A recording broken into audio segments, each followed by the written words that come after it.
Selamat datang dalam penjelasan singkat tentang sosial kredit.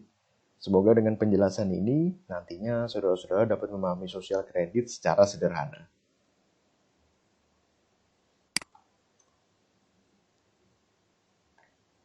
Baik, sekarang apa itu sosial kredit sebenarnya? Jadi sosial kredit adalah sebuah filosofi yang bertujuan untuk menciptakan suatu kondisi di mana masyarakat dapat mengambil manfaat penuh dari kapasitas produksi ekonomi sebuah bangsa dan sekaligus menghapus kemiskinan yang sering diakibatkan oleh hal yang bersifat artifisial daripada natural.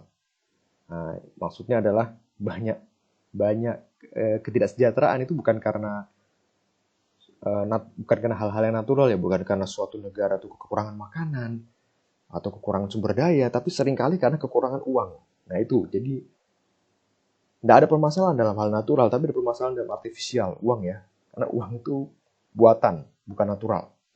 Nah, ketidaksejahteraan yang banyak diderita oleh masyarakat saat ini tidak disebabkan oleh habisnya produk barang dan jasa, melainkan dari bermasalahnya proses distribusi produk barang dan jasa.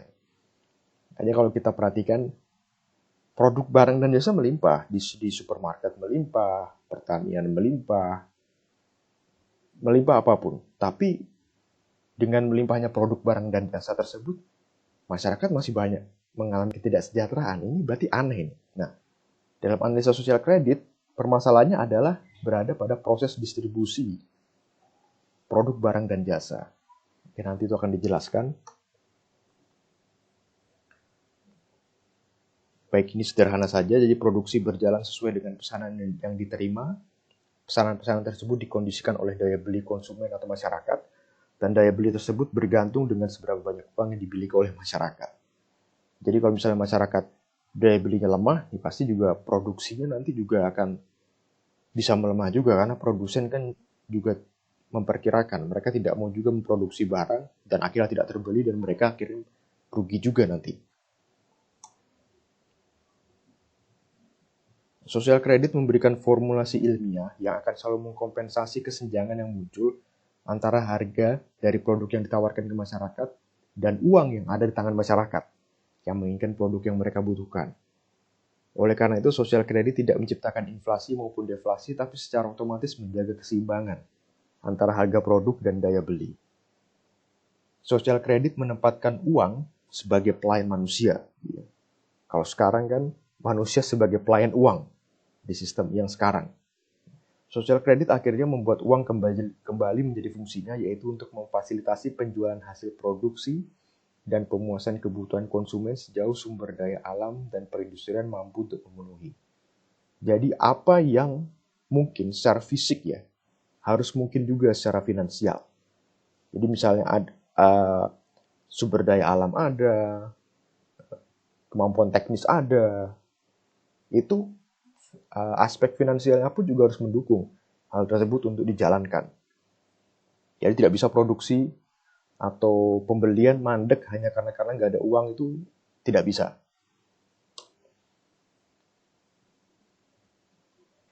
Baik dalam menjaga keseimbangan antara biaya produk dan daya beli, sosial kredit juga memiliki kemampuan untuk menghapus kemiskinan, terutama kemiskinan finansial, yang dimana merupakan jaminan sosial bagi ketahanan ekonomi setiap individu.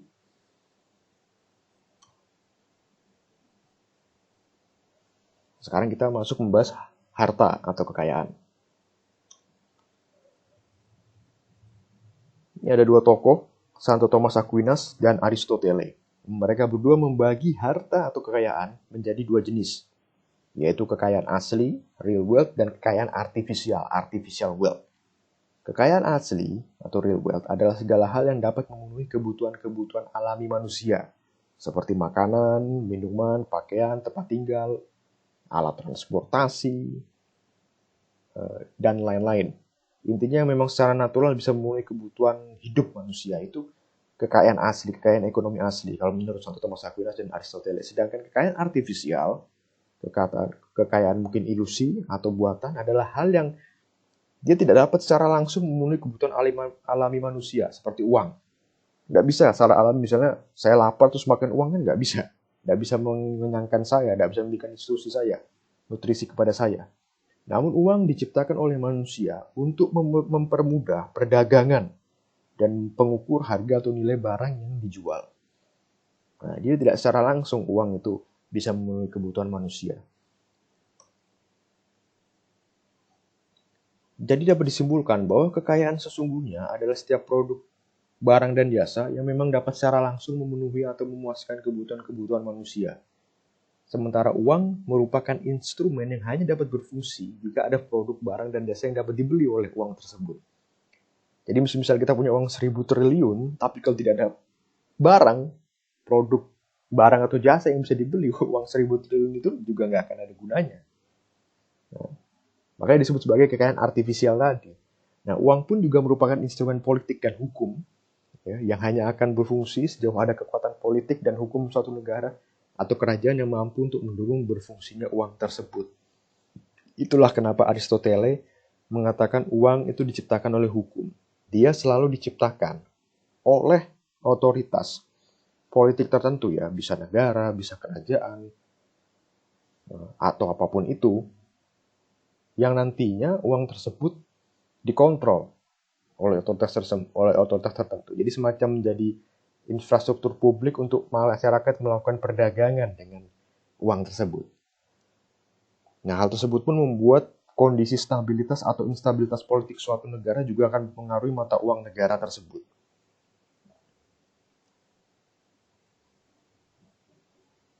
Nah, ini seorang tokoh dalam mitologi Yunani bernama Midas, ya, seorang raja. Nah, Midas ini kisah Midas dapat digunakan untuk mempertegas perbedaan antara kekayaan asli, real wealth, dan kekayaan artificial wealth yang tadi disebutkan oleh Santo Thomas Aquinas dan Aristoteles. Nah, jadi Aristoteles dalam tulisannya berjudul Politika menjelaskan bahwa Midas meminta kemampuan kepada dewa untuk dapat mengubah semua hal yang disentuhnya menjadi emas. Nah, jadi dia meminta kemampuan ya, dan akhirnya diberikan oleh dewa kepada Midas. Jadi dia punya golden touch, sentuhan emas. Jadi dia nyentuh benda apapun, benda tersebut jadi emas. Untuk objek apapun, objek tersebut jadi emas. Nah, di sini kita lihat ini, di sini adalah anaknya ya, putrinya ya, yang akhirnya berubah jadi emas juga ketika ia sentuh. Nah, dan pada akhirnya Midas pun mati kelaparan karena seluruh objek yang ia sentuh berubah menjadi emas, termasuk makanan. Jadi makanan yang disentuhnya juga ikut berubah menjadi emas, sementara emas nggak bisa dimakan oleh manusia. Nah, akhirnya semua makanan ia sentuh berubah jadi emas dan ia pun akhirnya mati kelaparan.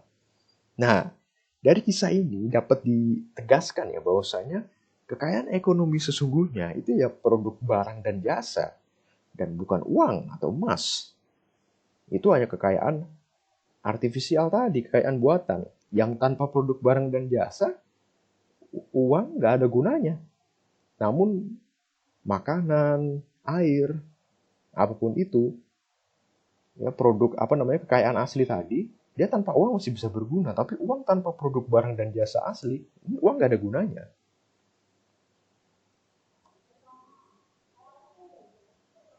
Nah, uang saat ini ada dalam bentuk uang koin, uang kertas. Ini uang giral ya kalau dalam bahasa Indonesia itu, pelajaran ekonomi bahasa Indonesia. Dan angka-angka abstrak yang ada di rekening bank dan beredar dengan instrumen cek, transfer, uang elektronik, dan sejenisnya. Nah, sekarang kita membahas bank menciptakan uang dari ketiadaan. Kita mempertanyakan siapa sebenarnya yang menciptakan uang yang ada sekarang. Banyak yang berpikir bahwa saat ini otoritas negara lah yang menciptakan uang yang beredar di sebuah negara. Ya, hal tersebut memang betul, memang benar, tapi itu hanya sebagian kecil dari kebenaran. Benar, otoritas negara biasanya lewat bank sentralnya menciptakan uang yang beredar. Namun, uang yang diciptakan oleh otoritas negara itu hanya uang kertas dan uang koin. Sementara sebagian besar uang yang beredar, kira-kira 95% berwujud angka-angka abstrak yang ada di rekening bank. Ya, angka-angka abstrak ini hanya sering berpindah-pindah menggunakan transfer uang, cek, dan instrumen-instrumen finansial lainnya. Sebagian besar uang yang berupa angka-angka abstrak di rekening bank bermula bukan karena diciptakan otoritas negara, melainkan diciptakan oleh bank komersial, ya bank umum. Ini yang menariknya di sini. Jadi bank itu memiliki kemampuan untuk menciptakan uang baru ketika mereka memberikan pinjaman kepada nasabah. Hal ini terbalik dengan penjelasan populer yang mengatakan kalau bank meminjamkan uang ke seorang nasabah dengan meminjamkan uang dari nasabah yang lain. Yang selama ini kan yang dikasih tahu dalam buku teks ekonomi adalah ketika bank meminjamkan uang ke seseorang nasabah, bank menggunakan tabungan dari nasabah lain dan meminjamkannya ke nasabah yang meminjam uang. Yang terjadi adalah bukan seperti itu. Yang terjadi adalah ketika ada nasabah meminjam uang, bank itu menciptakan uang baru dan uang baru itu diberikan kepada nasabah tersebut. Kan uang hanya angka saja kan gitu. Ibaratnya kalau kita dapat pinjam, kalau orang tersebut meminjam kan yang munculnya kan uang berbentuk angka-angka abstrak tadi di rekening tabungan dia. Ya, jadi bank menciptakan uang waktu bank meminjamkan uang kepada seorang nasabah. Apa benar seperti itu? Nah, sekarang kita lihat. Jadi penjelasan terkait bagaimana perbankan komersial menciptakan uang telah banyak beredar sebenarnya. Tinggal masyarakat saja yang ingin mempelajarinya atau tidak. Nah, salah satu dokumen penting yang menjelaskan kemampuan bank untuk menciptakan uang adalah dokumen Bank of England Quarterly Bulletin tahun 2014, kuartal pertama. Money Creation in the Modern Economy. Ya, ini ya, penciptaan uang di ekonomi modern. Ini dokumen dari Bank of England. Sekarang kita baca isinya. Nah, ini hanya overview-nya saja, hanya ringkasannya saja ya. Karena tidak mungkin juga kita baca seluruhnya. Jadi, in the modern economy, most money take the form of bank deposit. Jadi, dalam ekonomi modern, sebagian besar uang itu mengambil bentuk dalam deposit bank. But how those bank deposit are created is often misunderstood. Tapi bagaimana deposit bank tersebut diciptakan seringkali disalahpahami. The principal way is through commercial bank making loans. Cara utamanya adalah lewat bank komersial memberikan pinjaman. Whenever a bank make a loan, kapanpun bank memberikan pinjaman, it simultaneously create a matching deposit in the borrower bank's account. Ini secara terus-menerus menciptakan deposit dalam rekening si peminjam yang thereby creating new money, yang akhirnya menciptakan uang baru. Nah, ini ya, jadi bank menciptakan uang dari ketiadaan lewat meminjamkan uang ke pihak-pihak yang meminjam uang ke bank. Jadi di sini dijelaskan bahwasanya waktu bank meminjamkan uang tuh bank tidak mengambil uang dari nasabah lain, namun bank sewaktu itu juga menciptakan uang dan meminjamkan uang tersebut ke nasabah.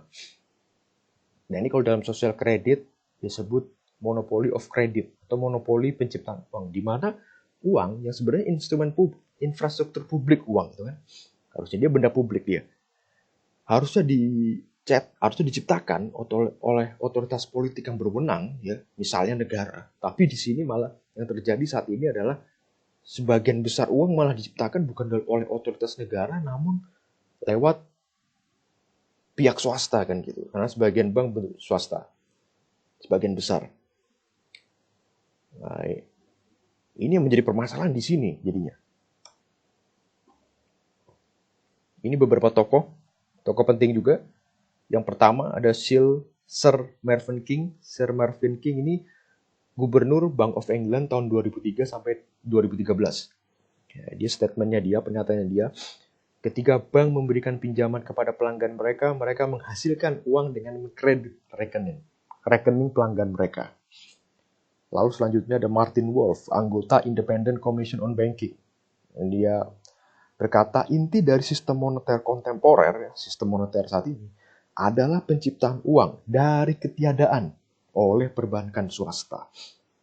Jadi penekanan lagi bahwasanya bank menciptakan uang waktu mereka meminjam. Tidak mengambil tabungan dari nasabah lain, tapi mereka menciptakan uang baru Dan uang baru itu mereka pinjamkan ke si peminjam.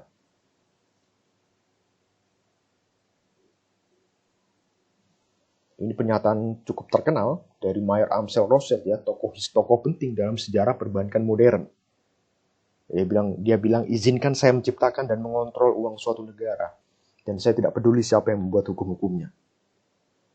Nah, hukum manusia itu kan produk politik, ya saudara-saudara ya.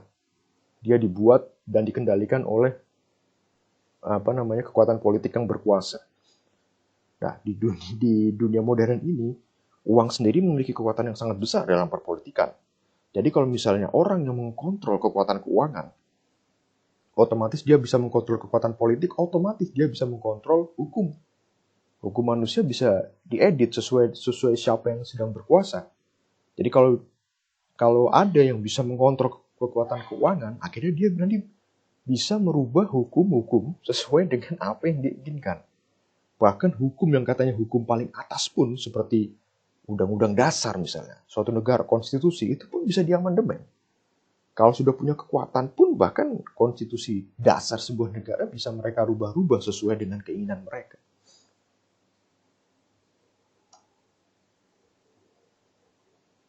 Sekarang kita membahas riba ini sebenarnya. Pembahasan primitif ya. Penyakit primitif riba ini. Bisa kita di sini saksikan lukisan ketika Tuhan Yesus Kristus mengusir para penukar uang dari Bait Allah.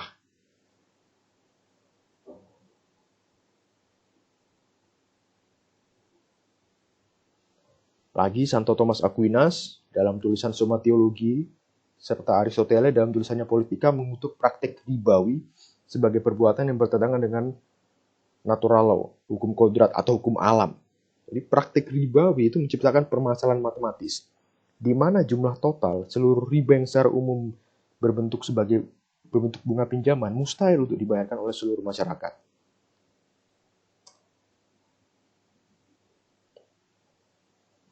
Nah, praktik riba pun akhirnya menciptakan permasalahan sistematik chaos dalam sistem finansial itu sendiri. Nah, kita sekarang ilustrasi ya, ibaratnya ada dua orang nih, ada Bagus dan Joko. Jadi Bagus dan Joko ini sama-sama meminjam uang misalnya ke bank ya. Masing-masing minjam tidak banyak, cuma $2 saja. Ya $2, masing-masing $2, Bagus $2, Joko $2. Nah, jadi utang mereka, pinjaman mereka kalau ditotal $4. Nah, lalu mereka diberi bunga misalnya. Intinya mereka itu nanti mengembalikan bunga itu harus masing-masing akhirnya dapat 50 sen ya. Jadi mereka masing-masing harus mengembalikan $2.50. Nah, bunga mereka 50 sen masing-masing, ya 50 sen ditambah 50 sen jadi 100 sen. 1 sen kan sama dengan $1. Nah, jadi utang mereka pun ya masing-masing jadi $2.50 sen, $2.50 sen, di total jadi $5. Nah, jadi di sini permasalahannya. Nah, Sir, where will the $5 come from? Pak, dari mana $5 tersebut berasal? Nah, mereka hanya dipinjamkan $4. Jadi uang yang beredar hanya $4. Nah, 50 sen masing-masing 50 sen tadi, 100 sen tadi, $1 itu tidak pernah ada dalam peredaran. Jadi kita harus paham di sini kawan-kawan. Uang itu dia bukan hal yang sifatnya, bukan produk, bukan hal organik loh ya. Dia bukan kayak padi yang disebar tumbuh, jagung disebar tumbuh, singkong disebar tumbuh secara organik. Uang nggak seperti itu. Uang nggak bisa tiba-tiba tanam aja di tanah terus bertambah. Enggak. Uang tuh jumlahnya tetap. Dia bisa bertambah kalau memang jumlahnya di peredaran ditambah oleh otoritas yang memiliki wewenang untuk menciptakan uang, dan bisa berkurang kalau ditarik dari peredaran. Nah, sekarang yang beredar tadi uang karena dia hal artifisial ya, bukan hal organik, hanya $4 yang beredar. Ini total pinjaman. Bunganya tidak ada. 100 sen itu tidak pernah ada. Bagaimana nggak mereka bisa mengembalikan plus bunga tadi? Nggak akan bisa. Nah, ini skema saat ini. Jadi apa yang terjadi? Mereka akhirnya terpaksa bertarung satu dengan yang lainnya untuk mendapatkan uang lebih agar mereka bisa membayar utang plus bunganya. Jadi otomatis dalam pertarungan bisnis, akhirnya mereka bertarung secara bisnis ya, dalam berdagang. Pasti nanti ada salah satu di antara mereka yang kalah ya dalam perdagangan dan akhirnya bangkrut. Ya tinggal nunggu aja asetnya disita oleh bank. Nah inilah maka apa bunga. Bunga itu tidak masuk akal. Riba tadi bisa berbentuk bunga, salah satunya itu tidak masuk di akal sehat. Dan tidak mungkin bisa secara keseluruhan dikembalikan. Yang jadi malah ini merusak merusak kerukunan sosial yang ada di masyarakat dan akhirnya menjadi alat untuk mengumpulkan kekayaan dan kekuatan di tangan segelintir kelompok, terutama yang memegang kendali finansial saat ini. Karena kan tadi, misalnya salah satu bangkrut, ya udah tinggal nunggu asetnya disita. Nanti siapa bangkrut disita. Akhirnya nanti kelamaan ya banyak bank manus secara sistematis mencaplok seluruh aset-aset yang ada di masyarakat. Nah ini riba, makanya kenapa riba dikutuk.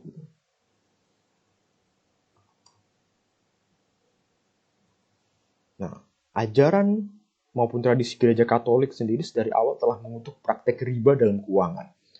Penegasan posisi ajaran Katolik yang mengutuk riba dilakukan oleh Paus Benediktus ke-14 dengan mengeluarkan ensiklik Vix per Venit. Nah, jadi ensiklik Vix per Venit ini intinya menegaskan bahwasanya ajaran gereja Katolik terkait riba ya mulai dari dulu sampai pada saat itu dan sampai sekarang tidak berubah. Gereja tetap mengutuk praktek riba. Nah, sekarang solusi sosial kredit menghadapi hal-hal tadi, ya monopoli penciptaan uang, bank menciptakan uang, lalu juga riba. Nah, ini solusinya adalah reformasi moneter atau reformasi sistem keuangan.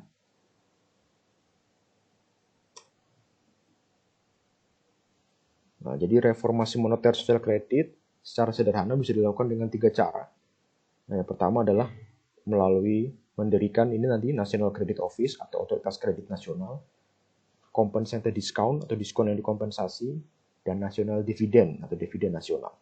Ini 3 ini cara skema reformasi moneter sosial kredit.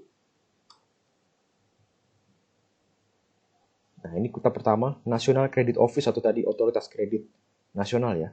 Ini National Credit Office. Nah, yang pertama adalah merebut kembali kendali secara penuh dalam penciptaan uang dari perbankan umum. Jadi perbankan tidak boleh menciptakan uang lagi, uang negara. Negara menciptakan 100% uang. Jadi ditarik semua. Nanti lewat National Credit Office ini penciptaan uang 100% akan dilakukan. Nggak boleh bank menciptakan uang lagi. Mendirikan tadi Otoritas Moneter Nasional ya, yang berfungsi untuk mengatur dan menciptakan seluruh uang negara. Dan lalu menghapus praktik riba. Nggak boleh, riba bunga nggak boleh.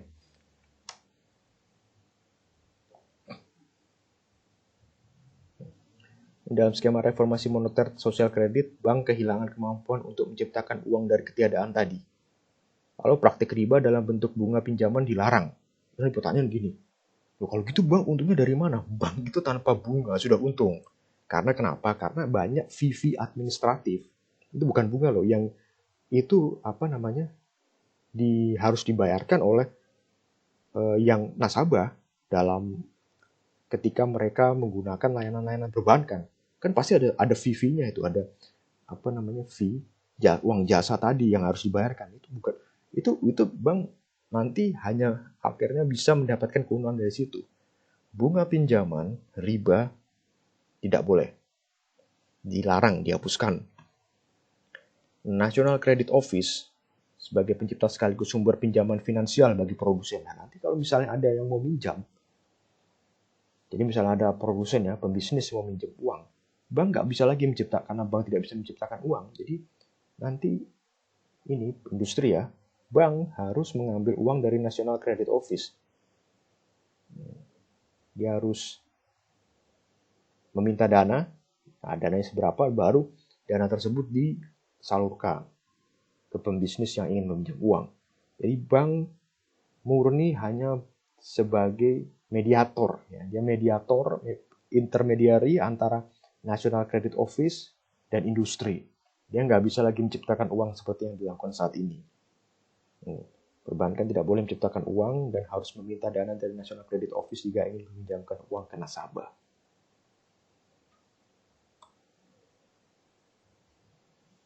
Lalu skema selanjutnya nih, compensated diskon atau diskon yang dikompensasi. Nah, jadi kan sosial kredit itu ingin menciptakan kondisi yang match ya, yang cocok antara harga jual suatu produk dengan daya beli konsumen gitu. Nah, compensated diskon ini adalah cara untuk menyeimbangkan harga produk yang ada dengan daya beli masyarakat. Nah, jadi hal ini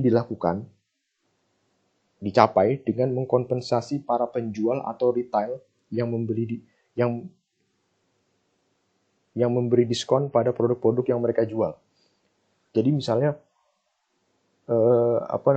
harga terlalu tinggi, masyarakat tidak mau beli. Otomatis kan retail seperti supermarket lah, mungkin minimarket dan apapun itu terpaksa mendiskonkan barang mereka. Hanya saja kalau mereka mendiskonkan kan pasti ya ada kerugian kan gitu. Nah, makanya di sini disebut sebagai compensated diskon, diskon dikompensasi. Jadi mereka mendiskon, misalnya harusnya harganya 100.000 ya. Terus harga barang 100.000 mereka diskon misalnya jadi total 70.000 karena masyarakat belinya hanya mampu dengan harga 70.000. Nah, kan rugi tuh 30.000. Nanti National Credit Office akhirnya mengkompensasi 30.000 kerugian tadi. Akhirnya retail market tidak mengalami kerugian. Nah, ini kita lihat skema ya. Nih, National Credit Office. Di sini ada retailer ya. Toko. Nah, toko memberikan diskon ke konsumen. Nah, namun kerugian tadi ditutupi oleh compensated diskon dari National Credit Office gitu. Jadi misalnya harus harga 100.000 didiskon dari cuma 70.000, nah rugi 30.000 tuh. Nah, kerugian 30.000 tadi dikompensasi oleh National Credit Office. Nah, jadi akhirnya menciptakan keuntungan baik di penjual dan di pembeli. Pembeli bisa membeli barang sesuai dengan daya belinya, dan retailer bisa tertutup kerugiannya dengan diskon dengan kompensasi yang diberikan oleh National Credit Office. Ya, dengan kompensasi ini, para penjual dapat memberikan diskon kepada produk-produk agar sesuai dengan daya beli masyarakat. Dan para penjual juga tidak mengalami kerugian karena pengorbanan yang mereka lakukan telah dikompensasi. Konsumen pun diuntungkan karena mereka bisa membeli produk sesuai daya beli mereka, dan akhirnya hal ini sama-sama menguntungkan penjual dan pembeli. Nah, skema selanjutnya adalah national dividend tadi, dividen nasional. Ini salah satu cara uang disalurkan ke masyarakat dalam sistem sosial kredit. Jadi dividen nasional ini diberikan setiap periodik ya, bisa sebulan sekali kepada setiap warga negara. Ini dividen nasionalnya adalah uang yang diciptakan oleh National Credit Office ya, otoritas kredit nasional sesuai dengan kapasitas produksi suatu negara. Berarti menciptakan uang, iya, uang yang diciptakan dan diberikan kepada masyarakat lewat dividen nasional ini. Karena uang tadi produk hukum.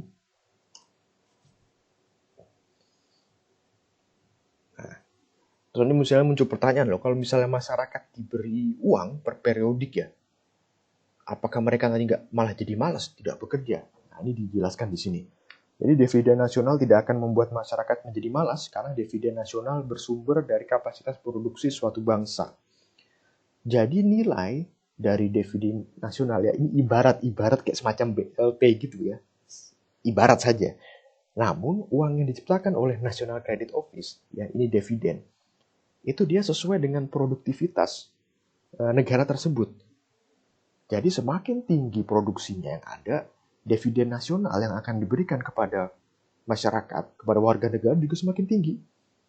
Namun semakin rendah produksi, maka dividennya juga akan semakin rendah.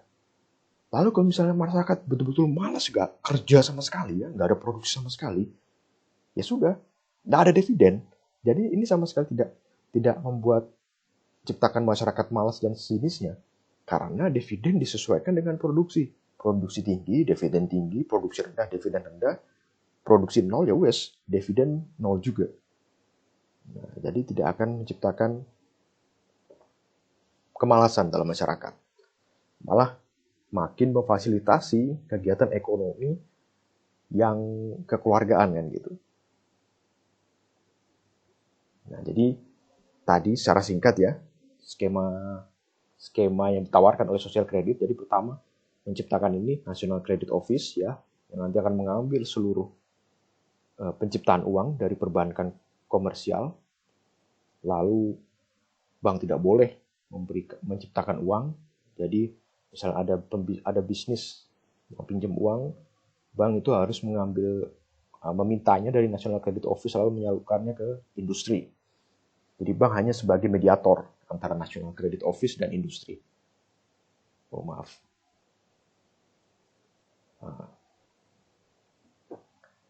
Lalu selanjutnya diskon kompensasi tadi. Jadi retailer memberikan diskon ke konsumen sesuai dengan daya beli konsumen sehingga konsumen tetap bisa membeli barang sesuai dengan daya beli mereka. Namun kerugian retailer, kerugian penjual dikompensasi oleh National Credit Office sehingga sama-sama menguntungkan baik penjual dan konsumen. Lalu terakhir adalah tadi dividen yang diberikan kepada masyarakat per periodik, bisa 1 bulan sekali, sesuai dengan produksi negara tersebut, sesuai dengan produksi masyarakat. Semakin tinggi produksi, semakin tinggi dividen, semakin rendah produksi, semakin rendah dividen. Nggak ada produksi, nggak ada dividen. Nah, itu skema sederhana dari sosial kredit. Oke, baik. Nah, sekian dan terima kasih. Ini penjelasan singkat ya. Sudah sangat disingkatkan tentang sosial kredit. Semoga bisa bermanfaat dan bisa membuka pikiran akan kesalahan yang ada dalam sistem ekonomi terutama keuangan saat ini dan memiliki informasi bagaimana solusi yang bisa diterapkan untuk menyembuhkan permasalahan ekonomi yang ada. Baik, sekian dan terima kasih. Ave Christus Rex, Ave Maria.